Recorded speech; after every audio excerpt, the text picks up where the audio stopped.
저는 2005년에 선교사로 처음 부르심을 받았습니다. 그래서 남양주 지역에 외국인 노동자 사역을 했었는데요. 그 구리 지역에.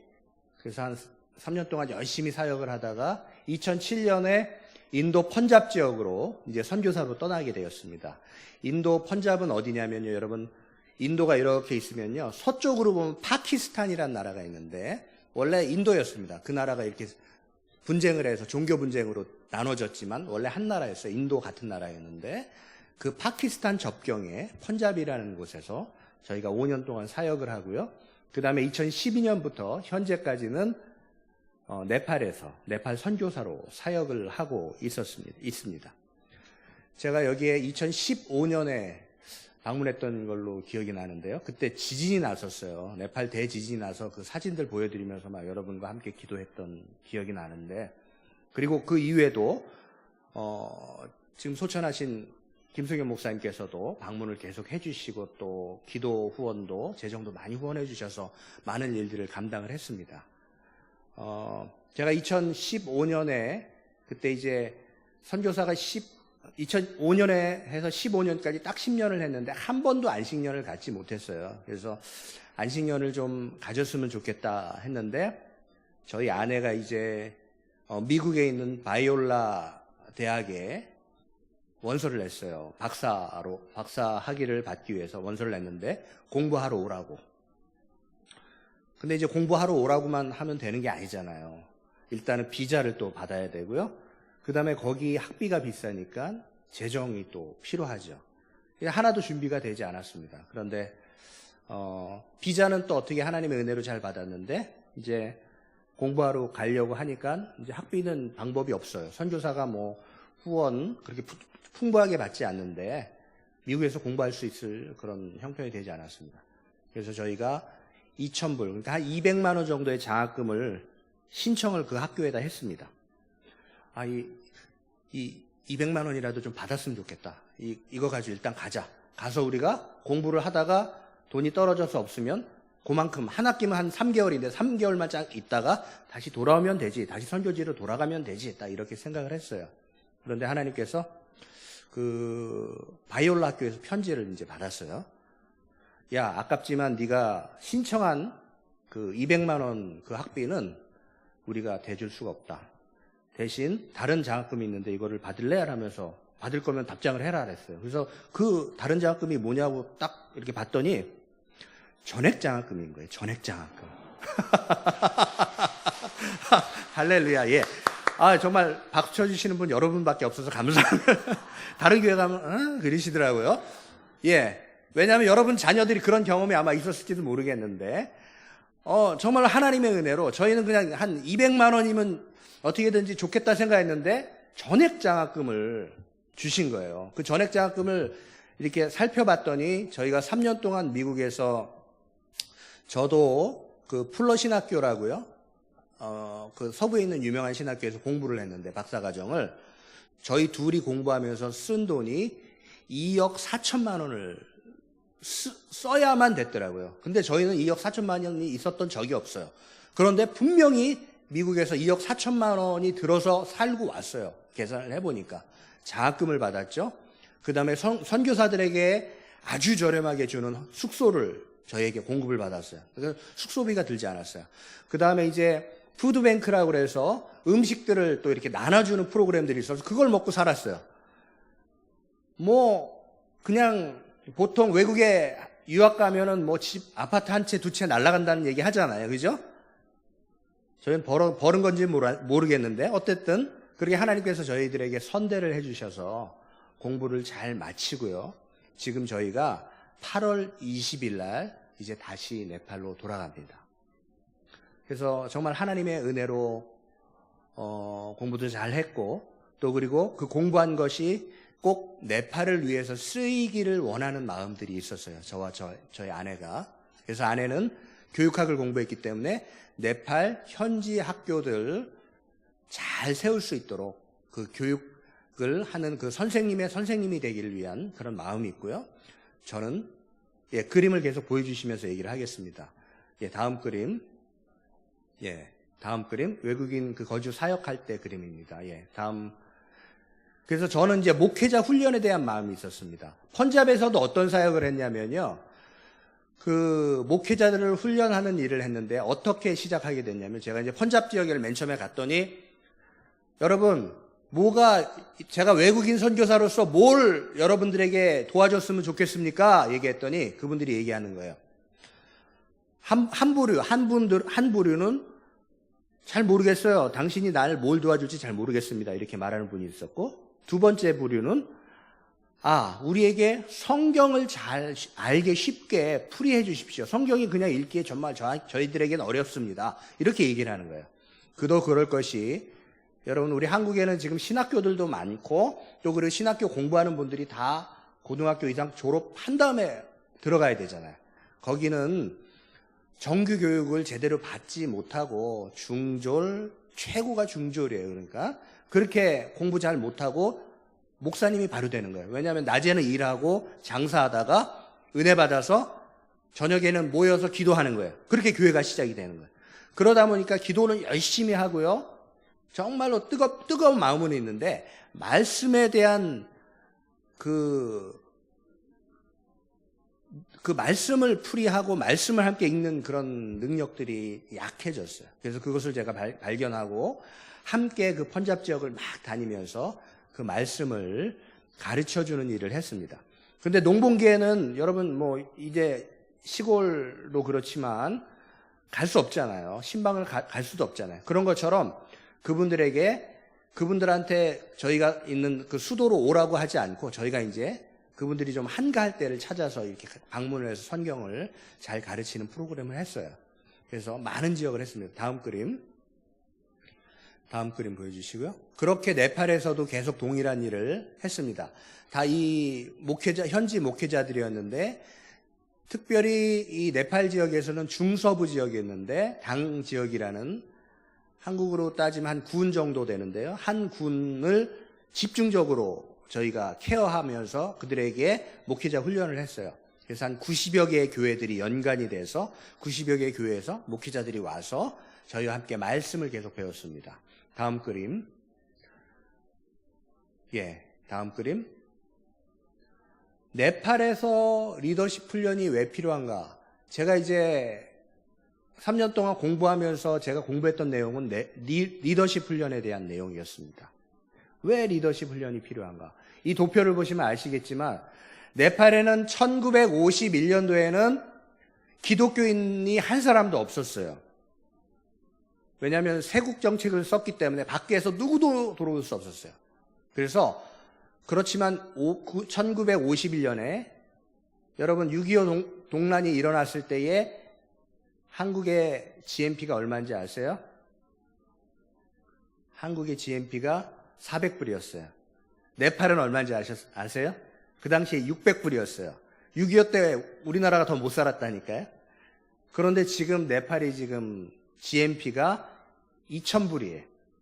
2,000불이면 거꾸로 갔어, 거꾸로. 인플레이션 막 이렇게 있는데 그거 감안하고도 거꾸로 지금 내려갔죠. 어쨌든 이 네팔이 지금 복음을 받아들이지 않았는데 1951년부터 복음을 받아들이면서 급속하게 교회가 성장하기 시작했습니다. 그래서 2017년 현재에는 230만 명의 크리스찬들이 있어요. 전체 인구가 2,800만이니까 거의 한 7, 8%가 되는 거예요. 굉장히 많은 크리스찬들이 이렇게 막 일어나고 있어요. 전 세계에서 교회가 가장 빨리 부흥하고 있는 나라가 네팔입니다. 중국만큼이나 부흥하고 있어요. 그런데 제가 본 게 어떤 것을 봤냐면 제가 80년대 초반에 신앙생활을 할 때에 제가 다니던 교회도 24세의 전도사님이 개척을 하셨어요. 아주 젊은 전도사님. 그분은 군대도 면제 받으셔서 군대도 안 가시고 바로 신학교 졸업하자마자 개척을 하신 것 같아요. 그 전도사님이 개척을 하셔서 주일학교도 재밌게 하고 교회를 하시는데 교회가 1년, 2년 안에 막 부흥을 하기 시작하는데 금방 교인이 200명이 됐어요. 2, 3년 안에. 제가 그걸 기억하고 있습니다. 제가 어릴 때지만. 그런 것들을 보면서 지금 2018년 현재 여러분 지금 만약에 이 전주 지역에 아니면 서울에 아니면 어느 다른 지역에 교회를 지금 개척하면 어떻게 될까요? 올해에 만약에 교회를 100개가 개척이 됐다고 생각을 해봅시다. 그러면 개척이 100개가 됐는데 2020년, 2년 후에는 몇 개의 교회가 남아있을까요? 그 100개의 교회가 다 남아있을까요? 몇 개 교회 남아있을 것 같아요? 얘기해 주세요. 네?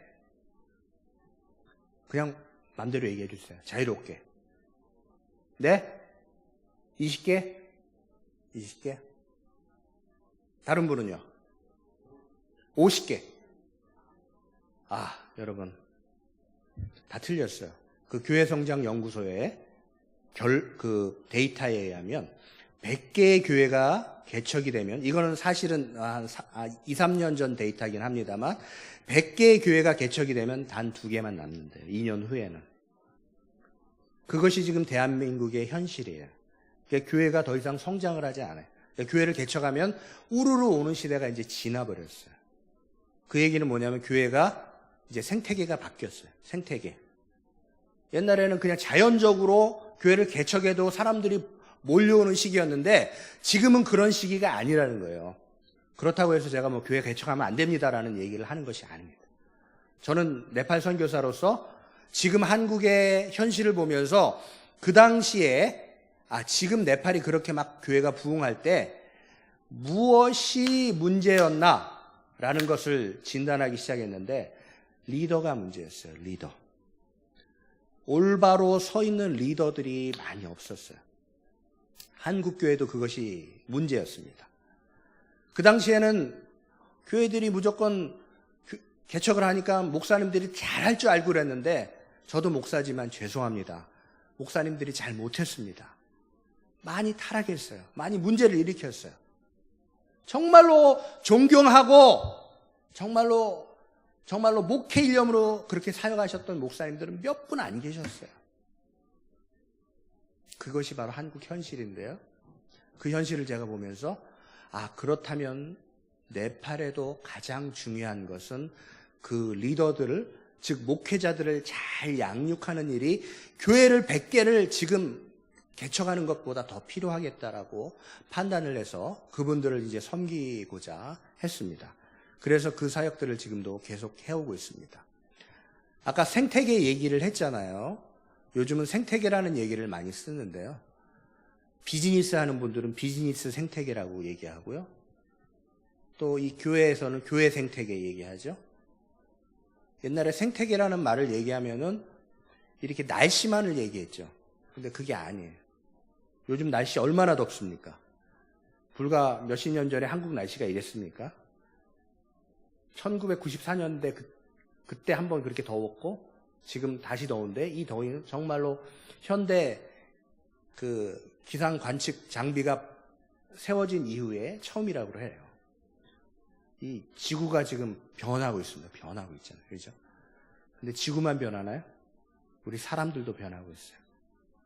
우리 사람들도 막 변하고 있습니다. 그래서 사람들이 좀 더 죄악에 민감하도록 변하고 있고요. 좀 더 하나님 말씀은 선한 데는 지혜롭고 악한 데는 밀어내야 되는데 사람들이 거꾸로 살기 시작했어요. 선한 데는 막 밀어나고 있고요. 악한 데는 막 지혜롭게 막 따라가고 있어요. 지금 그런 세대가 되고 있습니다. 그래서 그런 상황에서 이 올바른 생태계를 이 기독교 생태계를 잘 이렇게 보존할 수 있도록 하는 게 뭐가 있냐면 이제 나무를 하나씩 심어요. 나무. 그렇죠? 나무부터 하나 심는 거. 제가 뭐 얼마나 대단한 사람이라고 뭐 큰 일을 하겠습니까? 나무 하나 심는 거예요. 나무 하나 심는 거. 나무 하나. 그래서 오늘 고린도전서 3장 9절에 너희는 하나님의 밭이요 이렇게 말씀하신 거예요. 그러니까 우리가 밭인데 그 밭에 나무가 하나씩 심어져야 된다는 걸 얘기하고 있어요. 그림을 또 보여주시죠. 네, 다음 그림. 제가 직접 찍은 그림입니다. 네팔에 가면 산모작을 해요. 그러니까 밭에다 벼농사도 할 수 있고요. 여러 가지를 할 수 있어요. 그래서 와, 그러면 수확이 많겠네 그랬더니 그 형제 한 분이 저희는 그런데 이모작만 해. 2번만 딱 해요 그래요. 그래서 왜 3번 하면은 좋잖아요. 왜 3번 하지 왜 2번만 하세요 그랬더니 2번 하고요. 1번은 땅을 갈아요. 이 얘기를 해요. 그래서 제가 굉장히 많은 것을 깨달았어요. 땅을 판대요. 땅을 간대요. 땅을 갈면서 뭐 하겠습니까? 그 안에 있는 돌멩이들을 빼내겠죠. 혹시 있을 그 플라스틱 백들 다 남은 인공 비료로 황폐화된 그 땅을 한번 막 갈아주는 거죠. 그 작업을 한다는 거예요. 그래서 굉장히 많은 그 생각을 했습니다. 우리의 삶도 우리가 무언가를 계속 할 수 있지만 우리가 하나님의 밭인데 하나님의 밭으로서 내 자신을 돌아보고 이렇게 막 갈아엎는 작업을 해야 된다는 거죠.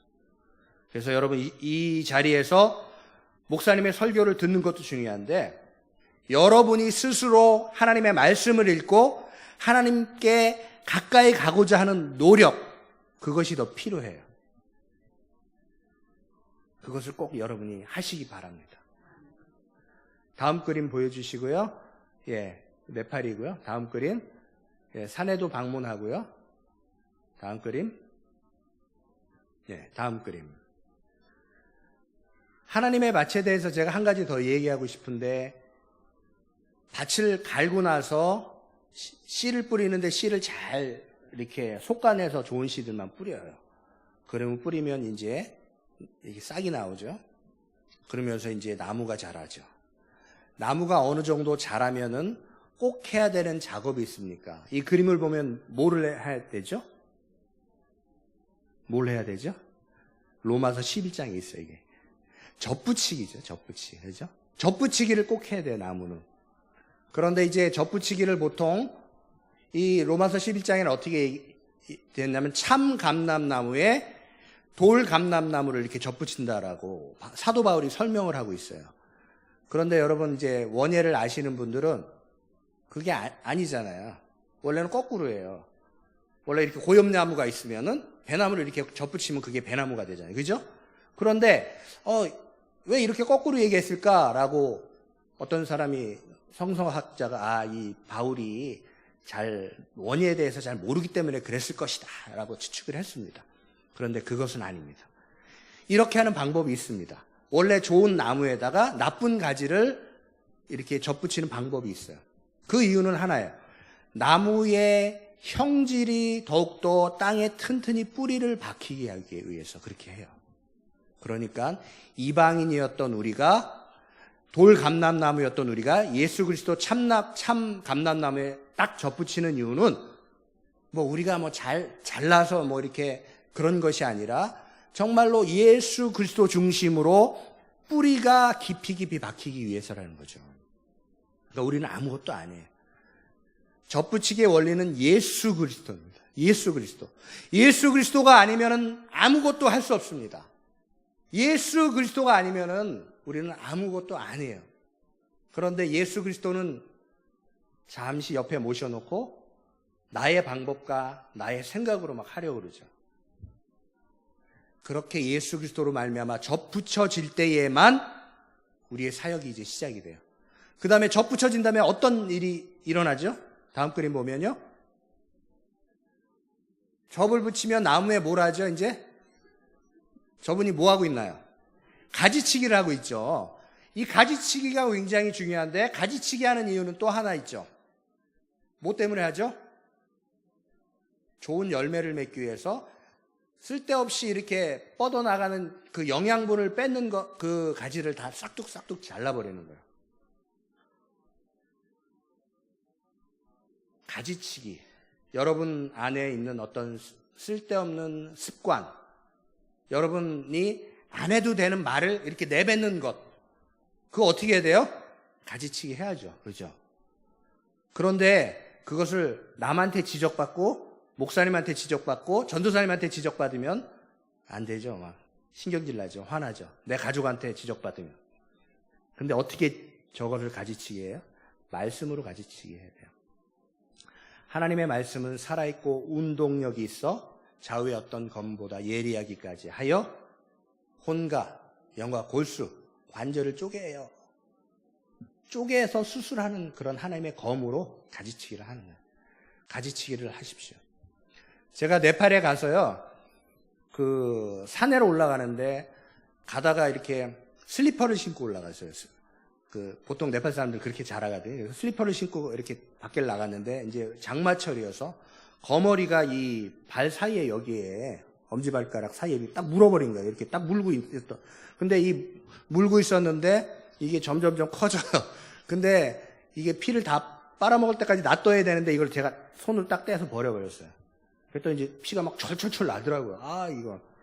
근데 이게 피가 이제 잘 안 멈출 뿐더러 그래서 이제 막 이렇게 잘 닦아냈는데도 다음날 되니까 이게 곪기 시작하는 거예요. 약도 없어요. 그래. 이거 큰일 났네. 이거 산에서 약도 없고 지금 어떻게 해야 되나 뭐 그랬는데 함께 가신 집사님 한 분이 그 쑥뜸을 뜨시는 분이에요. 그래서 그분이 목사님 이거 한번 제가 쑥뜸을 떠드려 볼게요. 그래서 예? 쑥뜸이요? 이게 조그만 쑥뜸을 이렇게 주위에다 상처 가운데가 아니라 주위에다 이렇게 돌려가지고 쑥뜸을 띈다는 거예요. 그래서 그걸 제가 받았어요. 그랬더니 하루 만에 24시간 안에 딱정이가 지는 거예요. 그래서 딱정이가 져서 신기하다. 집사님 이게 무슨 원리입니까? 그랬더니 그분 한의사는 아니셨는데 이게요. 사람 몸이라는 게요. 이게 자극을 받잖아요. 그러면 그 자극된 부위로 그 좋은 균들이 무슨 일이 생기지 알고 와서 그 나쁜 균들을 몰아내기 위해서 모인다는 거예요. 그래서 싸워서 그것을 이기기 위해서 온다는 거예요. 그러다 보니까 딱정이가 돼서 상처가 낫는다는 거예요. 제가 그 얘기를 듣고 우리의 신앙생활도 이와 같겠구나. 여러분 맨 처음에 가지치기 하는 거 아프죠? 생 가지인데 살인데 그거를 가지치기 해봐요. 피 철철 나죠? 아파요. 그런데 하나님의 말씀으로 그렇게 가지치기를 할 때에 거기서부터 이게 막 피나고 아플 것 같지만 하나님의 말씀의 성령의 역사가 그 주위를 가득하게 해서 여러분을 치유하고 상처를 싸매준다는 사실을 여러분이 기억해야 됩니다.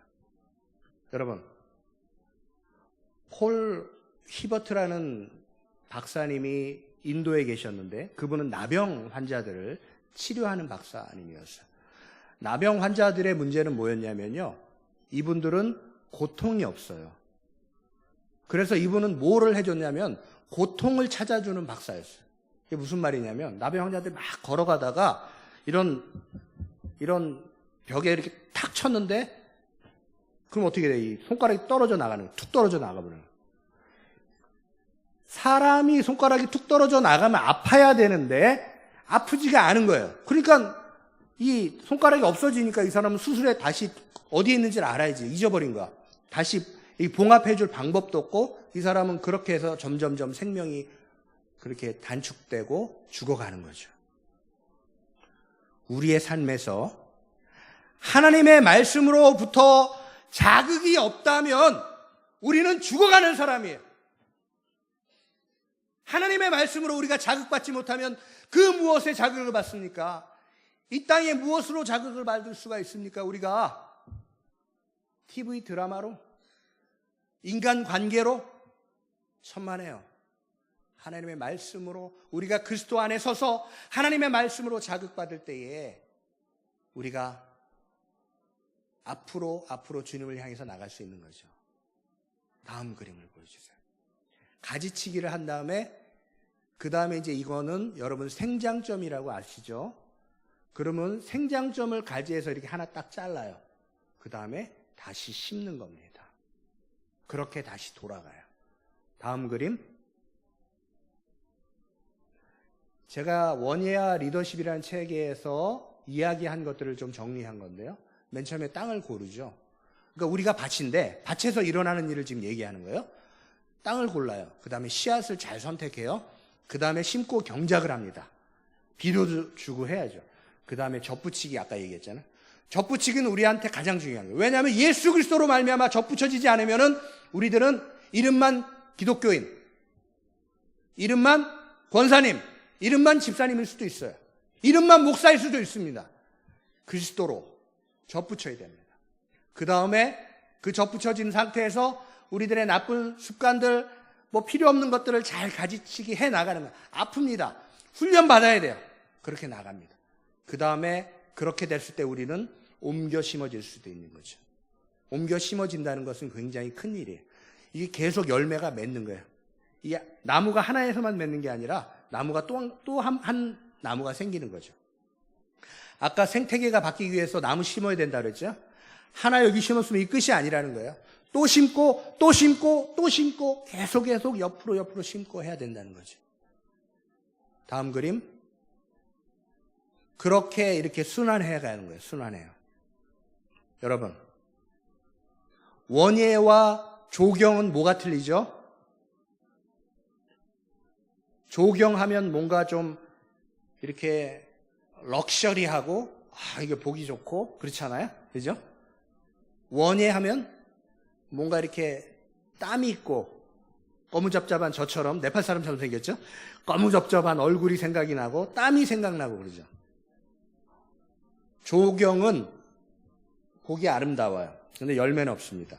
근데 원예는 보기는 별로 아름답지 않을 수 있어요. 근데 그 안에 열매가 있어요. 왜냐하면 가꾸니까. 조경도 요즘은 가꾸죠. 그런데 조경의 가장 처음 어딘지 아십니까? 에덴 동산이었어요. 에덴 동산은 조경과 원예가 동시에 존재했어요. 같이 있었어요, 그 안에. 그래서 어디든지 가도 정말 멋있게 하나님께서 다듬어 놓으시고 창조하셨기 때문에 보기만 해도 아름다워. 그런데 아름다운 것을 그치는 것이 아니라 거기서 열매를 따가지고 마음대로 먹을 수 있는 거예요. 맛있는 열매를. 그러니까 원예와 조경이 같이 있었던 거죠. 그죠? 그런데 어떻게 됩니까? 아담과 하와가 죄를 지은 이후에 더 이상 땅은 좋은 열매를 맺지 않습니다. 엉겅퀴를 냈습니다.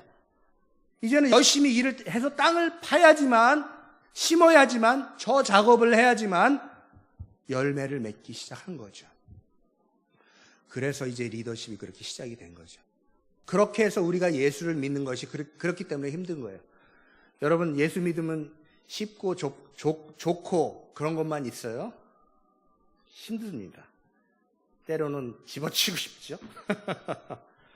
그렇지만 이것이 우리의 삶이라는 거죠.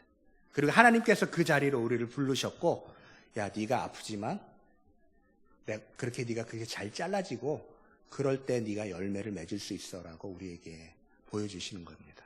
다음 그림 보여주시면, 다음 그림.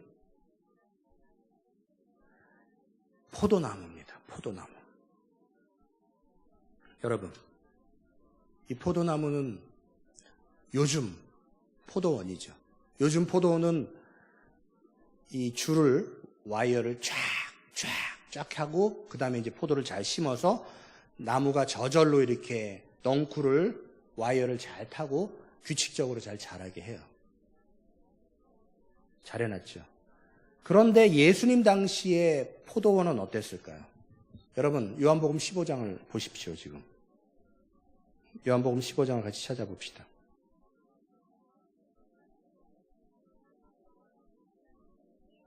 나는 참 포도나무요 내 아버지는 농부라. 물은 내게 붙어 있어 열매를 맺지 않은 가지는 아버지께서 그것을 제하여 버리시고, 물은 열매를 맺는 가지는 더 열매를 맺게 하려 하여 그것을 깨끗하게 하시느니라. 너희는 내가 일러준 말로 이미 깨끗하여졌으니 내 안에 거하라. 나도 너희 안에 거하리라. 가지가 포도나무에 붙어 있지 아니하면 스스로 열매를 맺을 수 없음 같이 너희도 내 안에 있지 아니하면 그러하리라. 나는 포도나무요 너희는 가지라. 내가 내 안에, 내가 그 안에 거하면 사람이 열매를 많이 맺나니 나를 떠나서는 너희가 아무것도 할 수 없음이라. 예수님 당시에 포도원은 이랬어요. 다음 그림.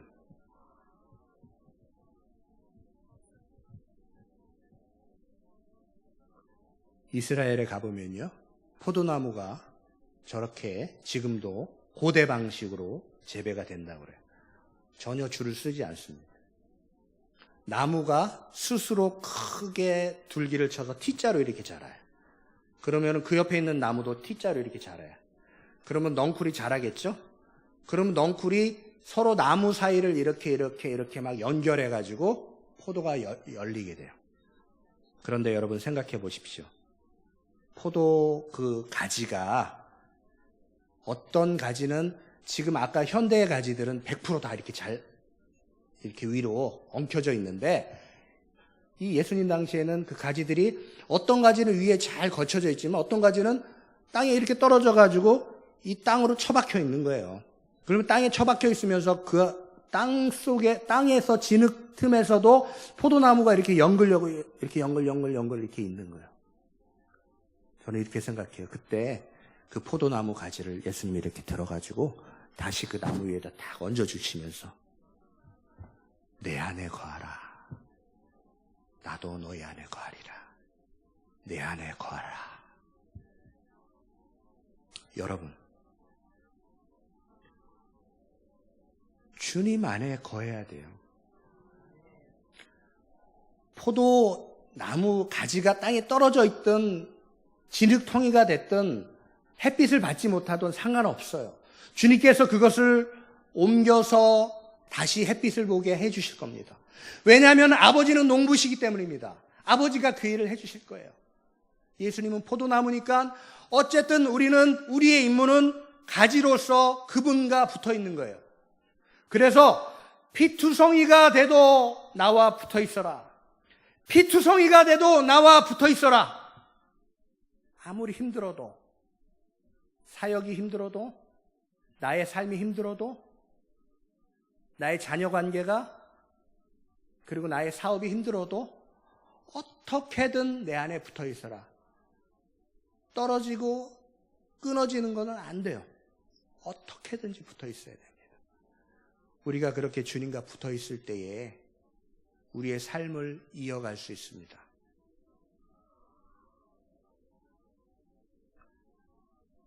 마지막으로 10대 때는 학생들에 대해 물어본답니다.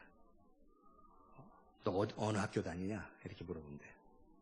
20대 때는 너희 아버지가 누구시냐? 이렇게 물어본대요. 30대 때는 너 직장 어디 다니냐? 이렇게 물어본대요. 그럼 40대 때는 당신은 직급이 뭡니까? 직위가 뭡니까? 이렇게 물어본다는 거예요. 이제 50대 때는 뭘 물어볼까요? 당신은 누구를 압니까? 이렇게 물어본대요. 이제 제가 갓 50대가 됐는데요. 60대 때는 또 뭘 할까요? 당신이 알고 있는 사람들과 함께 그 일들을 잘 해나가고 있습니까? 이렇게 물어볼 것 같아요. 70대 때는 그 일들을 잘 해나가서 이제 여러분이 평안하게 건강하십니까? 그렇게 물어볼 것 같아요. 70대, 80대. 여러분, 예수 믿는 것이 여러분들에게 평안하신 일로 그렇게 예수님과 평생 이렇게 붙어 있어서 여러분이 평안하시고 기쁜 일로 그렇게 살고 계십니까? 우리가 각자 나이 때마다 하는 일들이 다 틀리고 위치가 틀리고 에너지가 틀리고 삶의 양식이 다 틀리지만 한 가지 원칙이 있어요. 예수님과 붙어 있지 않으면 안 된다는 겁니다. 어떻게든지 예수님과 붙어 있는 우리 전주 예수비전교회 성도님들이 되었으면 좋겠습니다. 그렇게 예수님과 붙어 있는 오늘이 되기를 여러분 축복합니다. 기도하겠습니다.